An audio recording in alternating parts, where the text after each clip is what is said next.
Assalamualaikum. Hai guys, welcome back to my channel. Tunggu dulu, kalian sehat kan? Sehatlah, jangan sakit-sakit. Bagi kalian yang baru mampir di channel aku, subscribe dulu dong. Dan jangan lupa untuk like, comment, and share. Nice. Oke, jadi di video kali ini aku akan membahas video pembelajaran sastra Bugis. Pasti kalian bertanya-tanya, apa sih sastra Bugis itu? Terutama bagi kalian yang bukan suku Bugis. Emang ada sastra Bugis? Ya ada dong. Jadi sastra Bugis adalah karya-karya sastra yang ditulis dalam bahasa daerah Bugis seperti pantun, puisi, cerpen, dan novel yang diambil dari kebudayaan Bugis. Nah, saya kasih satu contoh pantun berbahasa Bugis. Joka-joka lau mak deros, nasi runtuk kalau lemah geretak, komelo ki mak modus, pakan jaki metoni tapata. Berikutnya jenis-jenis sastra Bugis. Yang pertama, sastra Galigo atau mitos. Masa perkembangan sastra Galigo diperkirakan oleh beberapa pakar secara berbeda. Misalnya, Matulada memperkirakan antara abad ke-7 hingga abad ke-10 sezaman dengan perkembangan kerajaan Hindu di Nusantara. Berbeda halnya dengan pendapat Fakhruddin Ambo Endre yang memperkirakan sekitar abad ke-14 atau sezaman dengan perkembangan kerajaan Malaka dan kerajaan Majapahit sebagaimana dalam Pasca Galigo. Yang kedua, sastra Pau-Pau atau legenda. Pada masa antara Galigo dan Tolok, lahir beberapa bentuk sastra Bugis lainnya, yaitu Pau-Pau atau cerita rakyat legenda dan Pau-Pau Rikodong atau dongeng singkat. Sastra ini merupakan saduran dari sastra Melayu kuno atau sastra Parsi. Yang ketiga, sastra Toloki atau kisah kepahlawanan. Setelah periode sastra Galigo berhenti, muncul kemudian bentuk sastra Bugis yang berbeda dengannya. Perbedaan tersebut tidak hanya dari segi tema, latar, dan konvensinya, melainkan juga dari segi tokoh serta cerita yang diceritakannya. Periode kedua ini para pakar menyebutnya zaman Tomanurung atau periode Lontara, yaitu sebuah zaman yang ditandai dengan munculnya sebuah bentuk pustaka Bugis yang berbeda. Dengan pustaka atau sastra Galigo, dalam periode ini muncul atau berkembang dua bentuk pustaka Bugis. Ada yang tergolong karya sastra dan ada yang bukan karya sastra. Yang tergolong karya sastra disebut Tolok dan yang bukan karya sastra disebut Lontara. Masa pertumbuhan kedua bentuk pustaka ini diperkirakan abad ke-15 hingga abad ke-20. Salah satu contoh dari sastra Toloki adalah cerita Tolokna Daeng Palie.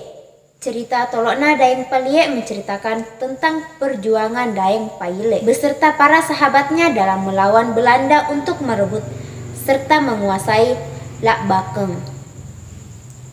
Keempat, sastra Elong. Dalam pengertian secara harfiah, elong berarti nyanyian. Dalam bahasa Bugis, elong dalam masyarakat Bugis betul-betul dinyanyikan atau dilakukan secara lisan. Si elong sebagai hiburan sangat menonjol karena setiap jenisnya memiliki tujuan yang berbeda menurut temanya. Dengan demikian, elong selalu dapat dinyanyikan dalam berbagai macam suasana kejiwaan masyarakat Bugis.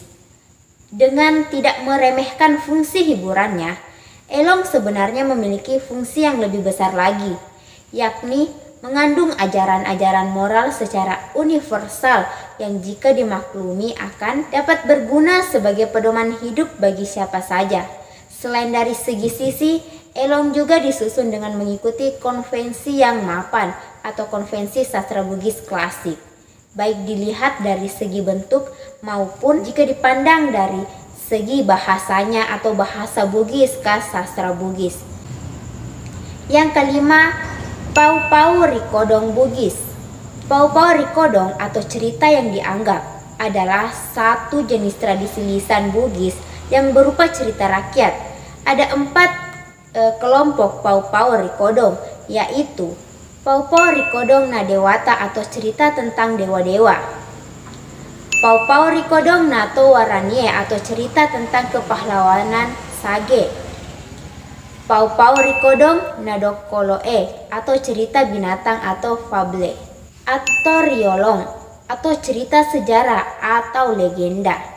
Yang keenam, Papangajak. Papangajak adalah kumpulan pedoman hidup atau nasihat yang diberi oleh orang tua kepada anak keturunannya. Sebuah papangajak yang terkenal di kalangan orang Bugis adalah Budistihara, yang merupakan salinan hikayat orang Melayu yang asalnya dari keputakaan Arab. Himpunan amanat-amanat orang tua atau nenek moyang disebut Pasem. Yang ketujuh, Ulu. Ulu adalah manuskrip mengenai perjanjian antar negara. Ulu ini adalah nama lain dari kontrak-kontrak atau traktat antar kerajaan yang diberi nama khusus sesuai dengan peristiwa yang melatarinya. Salah satu contoh ulu adalah Lamum Paturwe Ritimurung, yang merupakan ulu yang berisi perjanjian antara Bone, Sopeng, dan Wajo dalam menghadapi kemungkinan agresi kerajaan Goa. Yang kedelapan, Along Pugi. Puisi rakyat Bugis disebut along atau pantun oleh masyarakat pendukungnya. Syair atau pantun Bugis yang disebut Along Pugi adalah salah satu karya seni orang Bugis dahulu kala, dan kini mulai terkikis sedikit demi sedikit. Elong Pugi berupa syair-syair berbahasa Bugis oleh melodi nyanyian yang menggambarkan selama pikiran falsafat hidup, watak, pesan, petua, ajaran, moral suku bangsa Bugis. Bahkan gambaran suku Bugis dapat terlihat dari Along Pugi yang populer pada masanya. Berdasarkan gaya bahasa yang digunakan, Along Pugi dapat dibagi menjadi 2 kelompok, yaitu Along Maliung dan Along Bawang.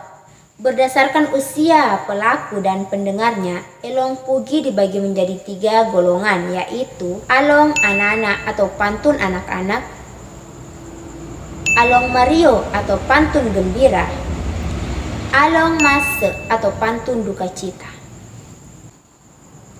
Yang kesembilan, mantra. Mantra biasanya digunakan oleh orang Bugis untuk merias pengantin agar terlihat lebih cantik dan biasanya disebut cening rara. Demikian penjelasan materi tadi. Jika ada salah kata mohon dimaafkan. Assalamualaikum warahmatullahi wabarakatuh.